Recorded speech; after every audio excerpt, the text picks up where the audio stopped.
بمشاركة أكثر من 40 شركة بين محلية ودولية، انتهى معرض مصر للبترول أو ايجيبس 2024. كان عدد الشركات المشاركة فيه بالظبط 9 ناشونال اويل كومبانيز و17 انترناشونال اويل كومبانيز و17 انترناشونال انجينيرنج كومبانيز. تعالوا بالفيديو ده كده ناخد نظرة سريعة على معرض ايجيبس 2024 بحيث تجهز نفسك أصلا للمعرض اللي جاي ايجيبس 2025. طبعا زي ما اتكلمنا في فيديو قبل كده عن معرض ايجيبس وازاي تقدر تسجل في المعرض وازاي تقدر تستفيد من المعرض، الفيديو طبعا تقدر تلاقيه في وصف الفيديو ده لو بتتفرج عليه على اليوتيوب او في التعليقات لو بتتفرج على الفيديو على الفيسبوك. تعالوا في الفيديو ده نتكلم نظرة سريعة عن معرض ايجيبس 2025 او معرض ايجيبس 2024 انتهى ازاي وازاي تحضر نفسك للمعرض الجاي 2025. الفيديو اللي قبل كده اللي عملناه عن معرض ايجيبس 2024، وطبعا قلنا ان المعرض كان مدته 3 ايام، كان في الفتره من 19 ل 21 فبراير، وهو بيكون المعرض طبعا في الفتره ديت كل سنه في منتصف فبراير بعد معرض القاهره الدولي للكتاب زي ما قلنا في الفيديو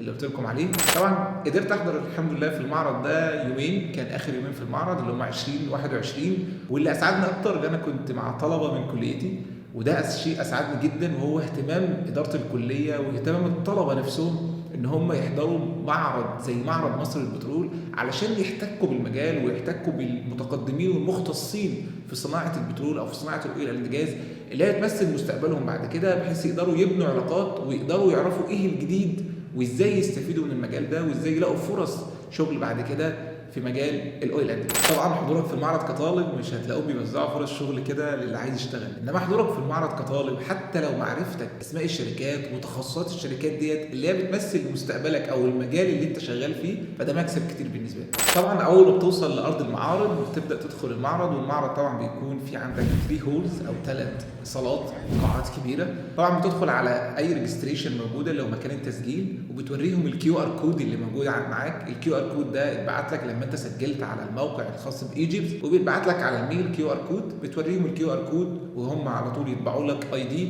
تقدر تدخل بيه المعرض. الاي دي شكل الاي دي اللي معانا ده. طبعا زي ما واضح كده في الاي دي كنت مسجل كفيزيتور، بس هم كاتبينها ستودنت، مش عارف هم كاتبينها ليه ستودنت، هم مصغريني شويه، بس كنت مسجلها كفيزيتور. هو مش هتفرق كستودنت او فيزيتور، بيكون ليك نفس الصلاحيات ان انت تاخد جوله او تلف على الشركات الموجوده في المعرض. ما بيكونش ليك صلاحيه طبعا ان انت تحضر بانل ديسكشن او تكنيكال سيشن، لان الباتش ديت بتكون فيزيتور او ستودنت، انت بس مجرد تاخد جوله على الشركات الموجوده في المعرض. وعشان ما تتوهش بين الشركات ديت تقدر تنزل الابلكيشن بتاع ايجيبس. في الابلكيشن ده تقدر تتعرف اكتر على مكان الشركات وايه الشركات اصلا الموجوده في المعرض. فتعالوا ناخد نظره سريعه على الابلكيشن. طبعا زي ما واضح قدامنا كده في الابلكيشن، اول حاجه تقدر تنزل الابلكيشن من اللينك اللي مبعوت لك على الميل الموجود في التسجيل. لما تدخل على التطبيق تقدر تدخل على اكسبتورز، ومنها تبحث عن اسم الشركه اللي عايزها وتقدر تعرف مكانها من الكود اللي مكتوب تحت اسم الشركه. وطبعا لو انت شخص مسؤول في شركتك وعاوز منتج معين او خدمه معينه من الشركه دي، تقدر تحجز موعد مع المختص من الشركه قبل ما تروح المعرض من هنا من الابلكيشن اصلا زي ما ظاهر عندنا، بحيث توفر وقتك اصلا وتكون حاجز موعد قبل ما تروح لإيجيبت. اول ما تدخل المعرض حاول ان انت تاخد الكتالوج هتلاقيه عامل بالشكل ده كده، ده كتيب كبير كده. الكتالوج ده تقدر تتعرف على كل شيء خاص بالمعرض، ومنها الفهرس الاول في المعرض. تعالوا نشوف الفهرس اللي في الاول، اللي في اول ايجيبس، اللي في اول الكتيب، هيقدر يعرفك اصلا ايه الحاجات والفعاليات الموجوده في المعرض كله. لو دخلنا على الفهرس زي ما شفنا كده زي ما ظاهر قدامنا، هنلاقي فيه الشو تايمنج، هنلاقي فيه جنرال اكسبشن ودي المعرض زي ما قلنا، في يانج بروفيشنالز دي هنتكلم عنها ان شاء الله في فيديو تاني. استراتيجيك كونفرنس دي كونفرنس خاصه بالاشياء بالامور الاستراتيجيه. تكنيكال كونفرنس هنتكلم برضو عنها وازاي تقدر تقدم فيها، واتكلمنا عنها شويه في الفيديو اللي فات. والباقي ده هو باقي الموضوعات الموجوده في الايجيبس، والموضوعات دي كلها بتكون في بانل ديسكشن زي ما اتكلمنا عنه في الفيديو اللي اتكلمنا عنه في اول الفيديو، تقدر ترجع له من الرابط الموجود في وصف الفيديو. في موضوعات طبعا زي سستينابيلتي في الانرجي كونفرنس والفاينانس، وامور خاصه افريكان داير، والايكواليتي ان انرجي والكلايمت تشينج والفيوتشر انرجي. من الحاجات المهمه جدا في معرض ايجيبس ان هو بيعرض المعرض القادم هيكون تاريخه كام. المعرض القادم طبعا في 2025، وهتلاقي ده كان موجود في البانلز كتير، بانرات كتير كانت موجوده على في ايجيبس 2024 بتهيئ وتوريك تاريخ المعرض القادم ايجيبس 2025 اللي هيكون في الفتره من 17 ل 19 فبراير 2025. فتقدر تجهز نفسك ليه من دلوقتي. طب ازاي اجهز نفسي ليه؟ ده اللي هنعرفه في السؤال الجاي.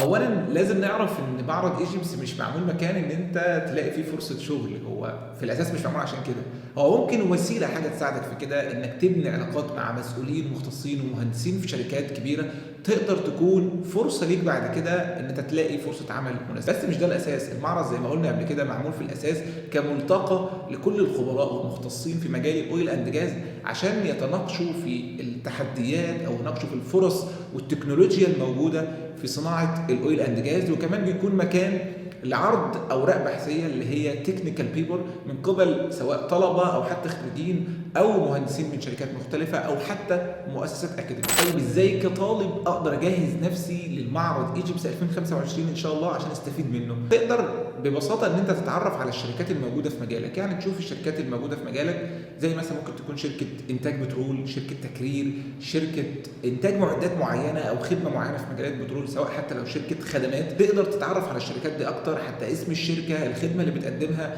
عشان لما تروح المعرض الجاي ان شاء الله ايجيبس 2025 تقدر تتحاور مع الممثلين للشركه في المعرض، فتقدر تتكلم معاهم اكتر وتعرف اكتر عن الشركه، ولو كان عندك اسئله تقدر تسالها لهم، تقدر تستفيد اكتر من وجود الشركه ديت في معرض ايجيبس 2025 او حتى كل سنه. برضه كطالب تقدر تشارك في حاجه مهمه وبشكل معين في المعرض، بس تحتاج منك مجهود شويه، لان المشاركه في المعرض قلنا ممكن تبقى في انواع كتير من المشاركات، زي مثلا كزائر او كفيزيتور او ستودنت، ودي اللي قلنا عليها اللي اي حد ممكن يشارك فيها عادي، عامة الشعب انت تشارك فيها عادي، او يانج بروفيشنالز ودي نتكلم عنها في فيديو ثاني ان شاء الله، او المشاركه بورقه بحثيه او تكنيكال بيبر، ان انت بتعمل ورقه بحثيه في المجال او في المجال اللي انت عايز تقدم فيه، وهم موجودين 20 مجال او 20 تخصص تقدر تقدم فيهم ورقه بحثيه موجودين في الكتالوج بتاع ايجيبس 2024. هنوريها لكم ال 20 مجال اللي تقدر تقدم فيهم. في واحد من المجالات ديت تقدم تكنيكال بيبر، بتقدم الابستراكت او ملخص البحث، بعد كده بتجي لك الادميشن او الموافقه ان انت تشارك في المعرض.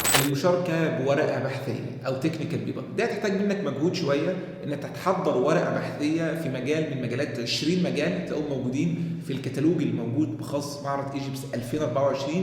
20 مجال سواء داون ستريم او اب ستريم، مجال ريفايننج او مجال دريلنج او حتى مجال انرجي او بروجكت مانجمنت. تقدر تتعرف على مجالات ال 20 مجال ديت، وممكن اعمل لكم فيديو ازاي تحضر ورقه بحثيه تشارك فيها في معرض ايجيبس 2025. اخر تقديم للابستراكت هو 6/6/2025، اخر فرصه انك تقدم الابستراكت الخاص بالورقه البحثيه بتاعك. بعد كده بيجي لك عليه قبول او رفض، بيجي لك قبول يبقى انت كده تقدر تشارك في المؤتمر كتكنيكال في تكنيكال سيشن او في التكنيكال كونفرنس اللي اتكلمنا عليها، اللي هي واحده من المحاور المهمه جدا او العناصر المهمه في ايجيبس عموما 2025 او كل سنه. ولو هقول لك اهم نصيحتين عشان تشارك في معرض ايجيبس 2025، اول حاجه حدد عاوز تسجل ايه وسجل من بدري، يعني هتسجل كفيزيتور او ديليجيت او حتى المشاركه بورقه بحثيه، حدد عاوز تسجل ايه وسجل من بدري. ثاني حاجه لازم يكون لك هدف من حضور المعرض، حتى لو هدفك ان انت هتروح المعرض مجرد تاخد صور عشان تنزلها على لينكد ان زي الفرح اللي بينزل على لينكد ان وكل الناس